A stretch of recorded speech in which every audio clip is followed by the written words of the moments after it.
Valentine's day উপলক্ষে আমি চলে গিয়েছিলাম আমার হাজব্যান্ডের জন্য একটা গিফট কিনতে। সেটা হচ্ছে লেন্সকার্টে গিয়ে ওর জন্য আমি একটা সানগ্লাস কিনেছিলাম, আর ঠিক রাত্রি 12টার সময় ওকে আমি গিফট করেছিলাম। দেখো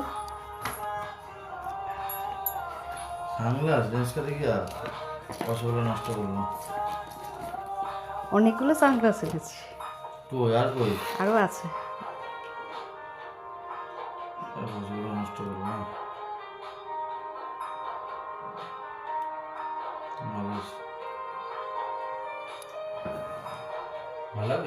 হ্যাঁ, ভালো লাগছে।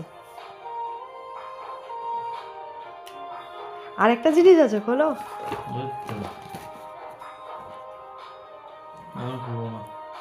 ভালো আছে। কে দিছে এটা? কোথা থেকে আনছো?